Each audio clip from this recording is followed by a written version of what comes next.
Good evening. I'm Joshua Johnson of KQED News, sitting in for Belva Davis. Welcome to This Week in Northern California.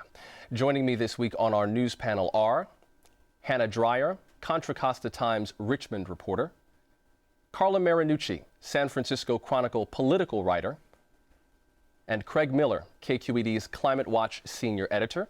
Welcome, everyone. Craig, let's start with you. Cap and trade. The plans were finally laid this week to try to help take 427 million metric tons of carbon dioxide out of the atmosphere, and this is a big part of that plan. How is it supposed to work? We're going to find out whether it's going to work. Make no mistake about it, this is a bit of a gamble. There's been nothing quite like this anywhere in the country. There's something kind of like it in the Northeast that only applies to electrical power plants.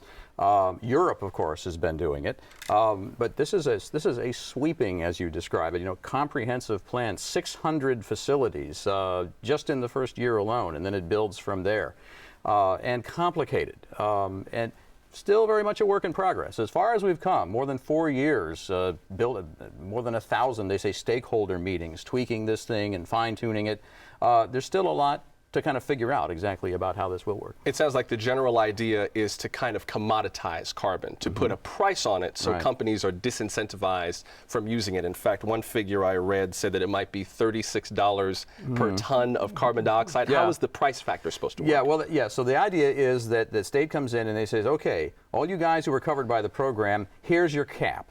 No more carbon into the atmosphere than this much. They basically figure out about what we're going to do this year, and then they knock 2% off that, and they say, here's the first cap, and then it's going to start ratcheting down between now and 2012. Now, if you have trouble meeting that, if you can reduce your emissions either by tweaking your facilities, retrofitting your refinery or whatever it is, or if you can't do that, you can buy the permissions, to emit, carbon over your cap. But it's like a game of Monopoly, basically. You get that little pile of paper at the beginning, and you can trade it, with other players in the game. Craig, I mean, this has been hailed as the most comprehensive system anywhere in the country. It's also been criticized, as you know, by conservatives, by business who say this is going to mean electricity is more expensive. How does it affect the average consumer out there, those of us in our day-to-day lives? Will it? Again, there's no real certainty around that, but it is possible that it will have an effect on your electric rates and your water rates, too. Water districts are not happy about the fact that they're covered by this, and they're going to have to pay for their emissions at some point, too. It will probably, most, I think, credible studies that came out during remember the big Prop 23 fight when the industry came in and tried to kill this whole thing at the ballot box. I think most of the credible studies that came out during that time indicated it would not be the wholesale job killer that, say, the oil industry has said it will be. It will kill some jobs, but it will probably also create a lot of new jobs as well. And during the Prop 23 debate, voters came in and said that they wanted this program, or at least they didn't want to kill it. But in Congress, a similar program failed last year. Why is this happening in California? Why has this been able to become a reality here? Well, this goes back to the gambling part. This is another roll of the dice, is that California is, in a sense, going it alone with this, and that's risky. We weren't supposed to. There was supposed to be a thing called the Western Climate Initiative with a half a dozen western states and some Canadian provinces all going in and creating this big market. And what we ended up with was a couple of Canadian provinces, no states. And so now California is doing this, and this is part of the worry among businesses. Okay, what happens when I run my glass factory in California and I got to pay for these carbon emissions, but the guy in Nevada doesn't? Doesn't that business just go there? Well, we're going to find out. There's also the matter of the timeline for this. I mean, part of the enforcement for this cap and trade plan was supposed to kick in this coming year. Now it's been pushed back a year. There have been lawsuits from environmental justice groups who say that, the California's Air Resources Board, which is responsible for kind of managing this, didn't consider enough alternatives. They didn't quite do this right. I wonder how much of a moving target these dates may end up becoming, whether we end up pushing our way to 2020 or maybe pushing beyond 2020. Well, it was that lawsuit, I think, that was largely responsible for the compliance being pushed back the 1 year to 2013. I don't know of any big lawsuits on the horizon. They pretty much complied with that one, even though it's still under appeal.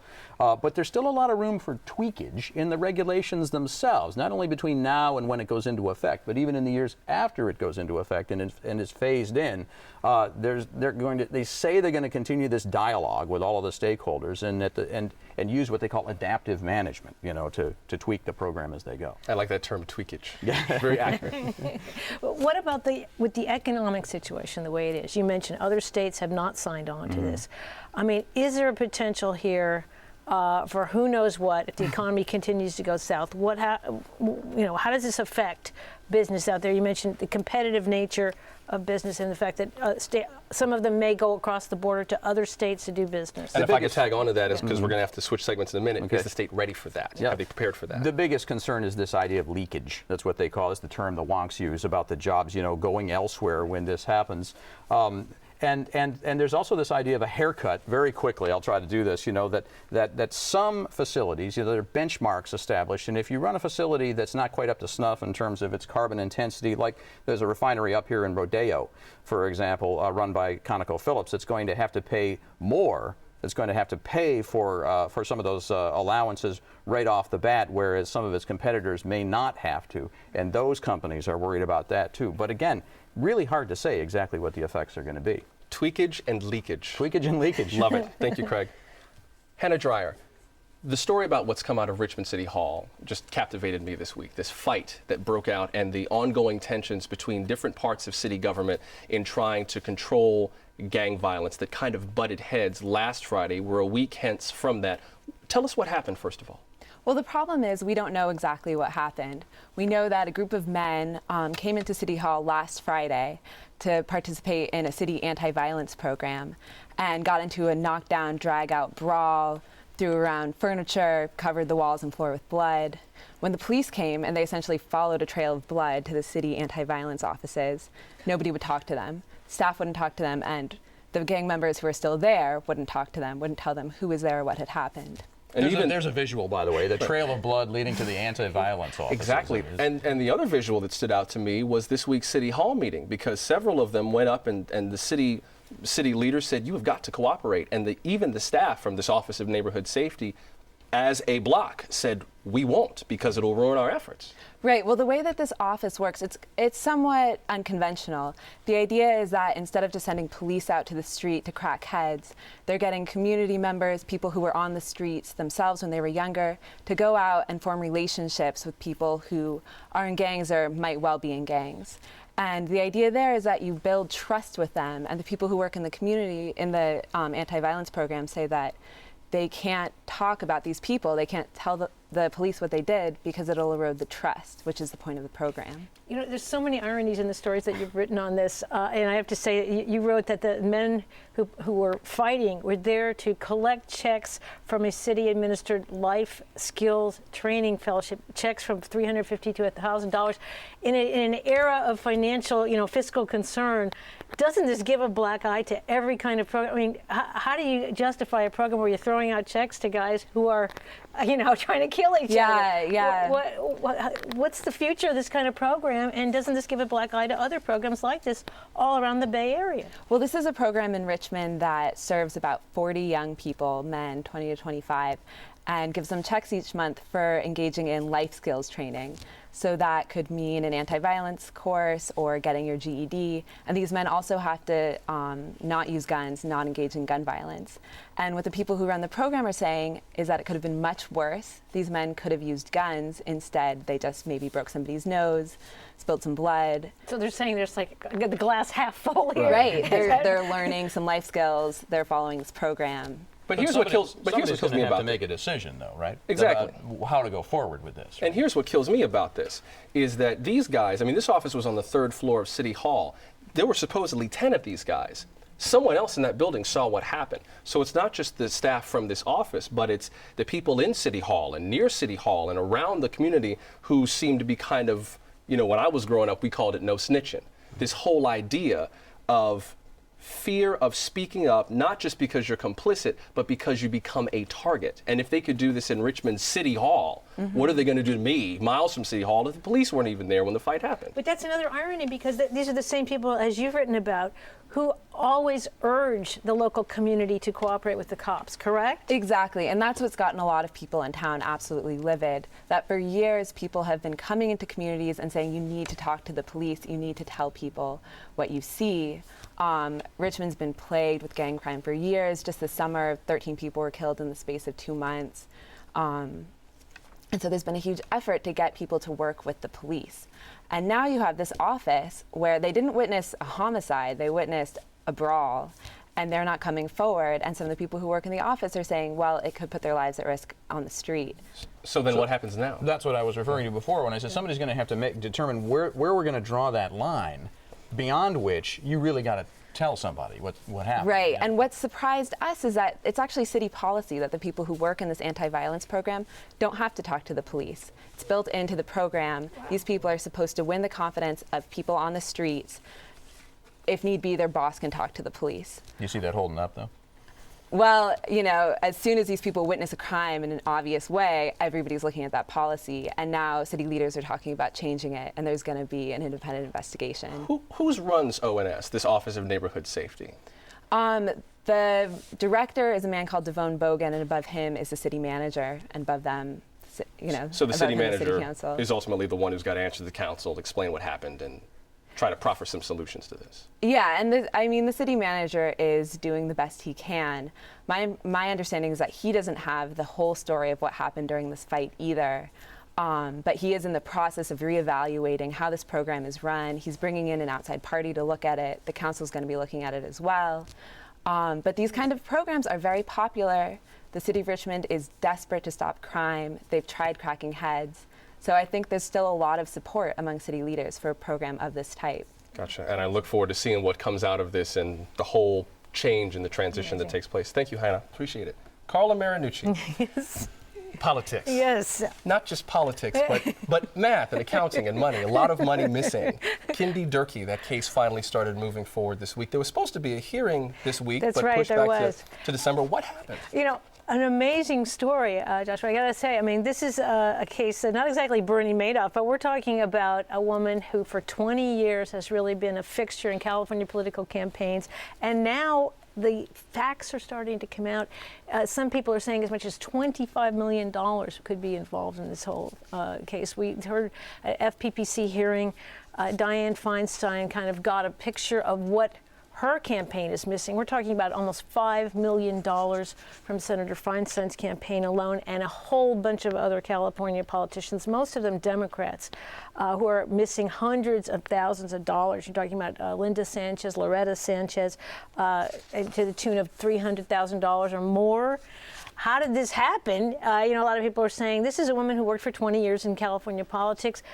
And it really, the fact is, there were signs that things were off with Kinde Durkee, and there were, I think, warning signs all the way along. Now, this is a woman who had been trusted by hundreds of campaigns and organizations to basically do their books. But the thing that kind of struck me, go ahead, you say it, because it's the craziest part of the whole story. Well, I mean, absolutely. I mean, look, she had a $200,000, she'd been hit with $200,000 in fines going back several years. 2 years ago, we at the Chronicle wrote a story about her. She was involved as the treasurer of a phony Californians for Obama campaign. She was purporting to have events with big stars like Eartha Kitt, cruises. Some poor people, we found poor people in cities like Compton that had put up as much as $2,000 to attend these phony events. We reported on it. A couple of months later, we found her involved in a phony inaugural event where big legislators were supposed to show up who were not involved. So there were signs that something was off here between the fines and the phony campaigns. Plus, she wasn't even a licensed accountant, as I understand it. That's another aspect of this. I mean, I think that one of the interesting things is at a time when a lot of people are calling for cutbacks in government oversight and regulation, and we can't afford fiscal responsibility. Right. Who was it that found this case? Was the Fair Political Practices Commission, really tracked it down. Their budget has been slashed. That's the group that is involved in oversight of political campaigns. They're way overworked, these folks in Sacramento. Which brings up the question of the people that she was working for.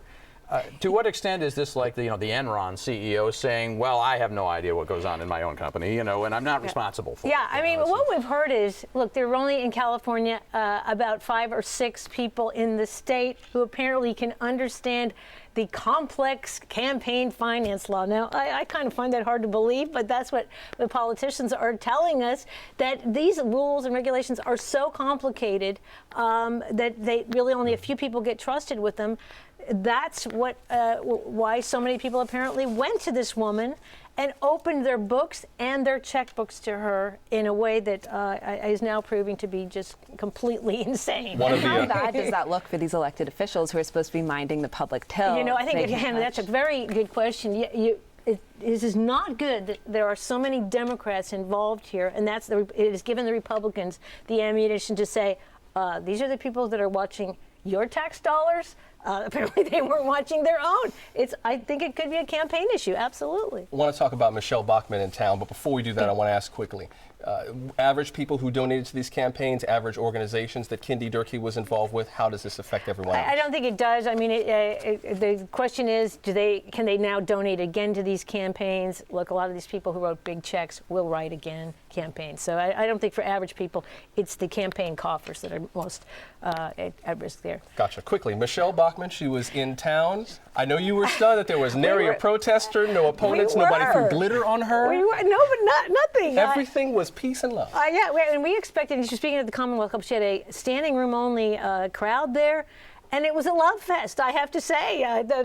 This just shows to me her campaign in many ways. It may be a footnote in the Republican presidential. The fact that she didn't attract any protesters in San Francisco was amazing to me. Briefly, because we're almost out of time on this segment, it seems like the whole field, Barack Obama's going to be back, President Obama's going to be back this week, I believe it is. That's right, on Tuesday, yes. Exactly. The GOP has been campaigning up and down California. They're really not in the state for fans. They're really in the state for money right now, clearly. This is the love for California gives them. You're absolutely right. Obama's back. This is 1 month since he's last been here.